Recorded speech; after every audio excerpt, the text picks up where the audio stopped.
Assalamu alaikum and Bismillahir Rahmanir Rahim.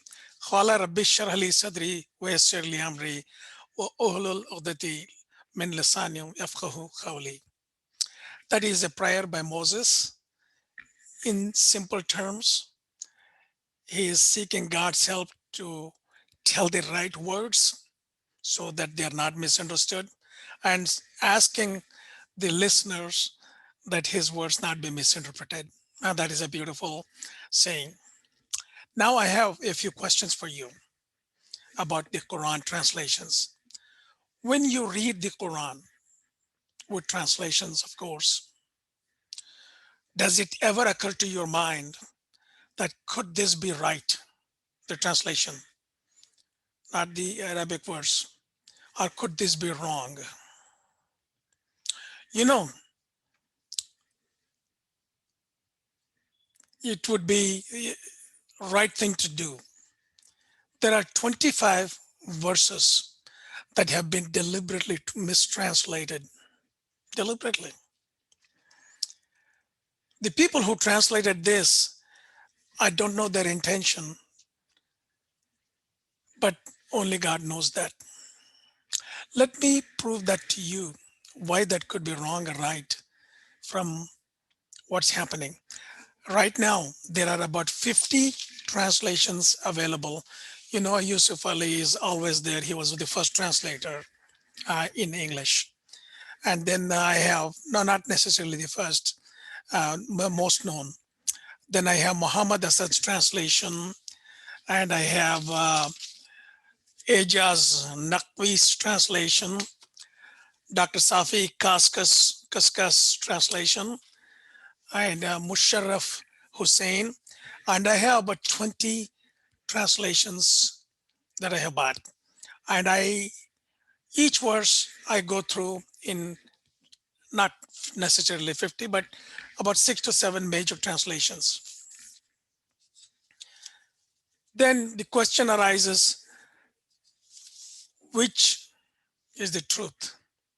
So the suggestion I have for you is pick any verse from the Quran, any verse, and then look at minimum five different translations. Then you will automatically understand that the human interpretation is different from person to person to person. Whatever the first person has translated, it's been duplicated, replicated time after the time. So what is the truth?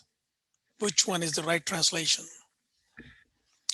Obviously, Hilali Khan's translation has got mistakes. He's done a good job. Yeah, I think he was the second major translator.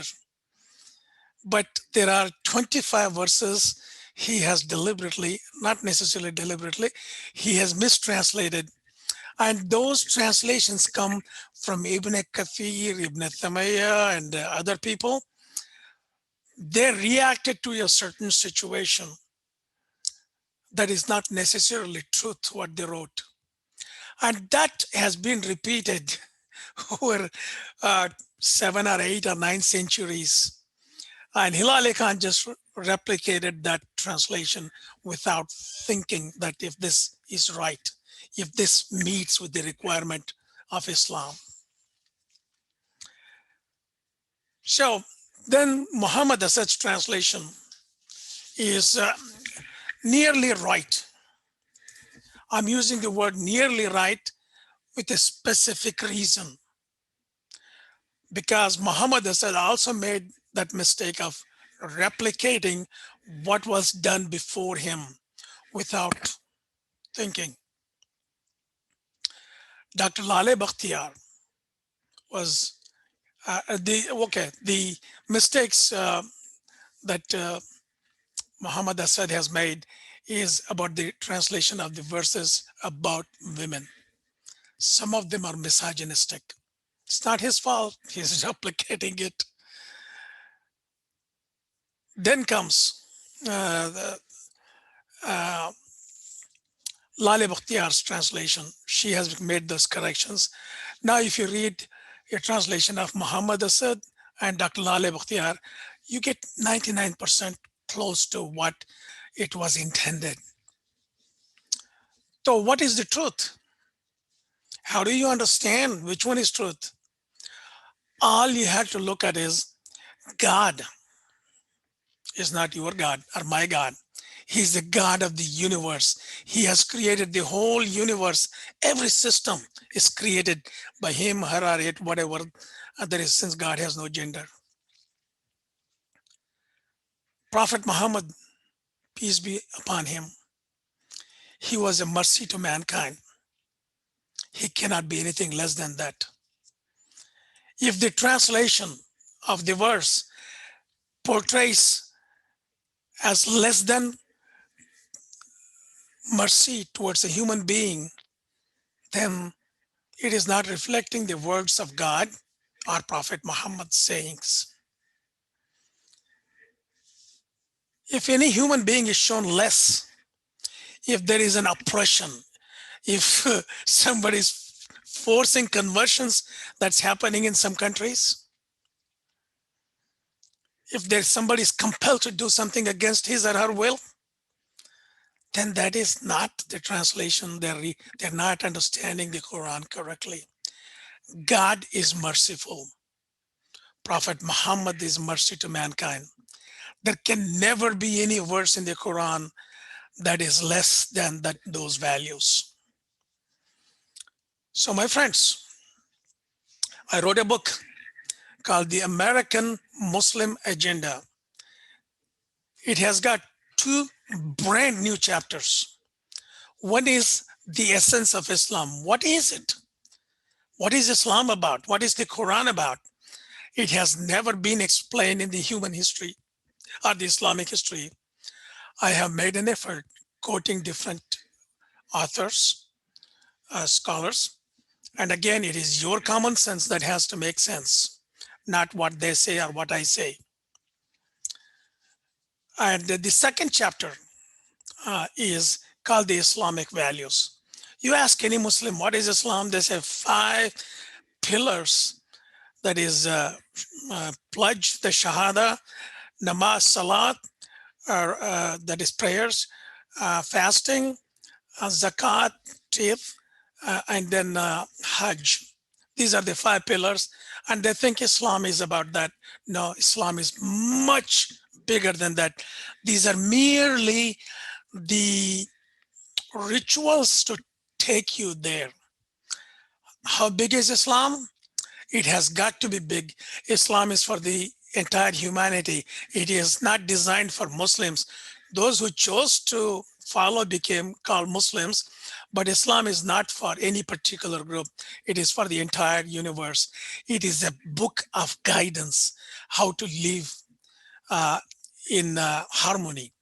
That's what Islam is, how to build cohesive societies, how those values that I have pulled, extracted out of Quran, 12 values, like justice, being truthful, service to humanity, trustworthy, and security for other people. There are 12 values in this book. It is these values that build better societies, societies where there is harmony, and every human, no matter who it is, invincible, or vulnerable, woman, man, child, old age person, everybody ought to feel secure, regardless of their faith tradition. If they feel secure and feel at peace, then that is what these 12 Islamic value contributes towards. And don't take it as Islamic or Muslims value. These are the universal values embedded in the Quran to create better societies. So that's what you'll find in this book, American Muslim Agenda. It is available at Amazon and Kindle and whatnot. Now, you have one thing to do. I have been talking about some 25 to 30 verses that have been deliberately mistranslated. In the coming videos, I'm going to present to you all these verses, not my interpretations, but the interpretations of major scholars. so you can see the difference, and you have to find the truth on your own. But I will present those values to you in the coming videos. How do you get the next video?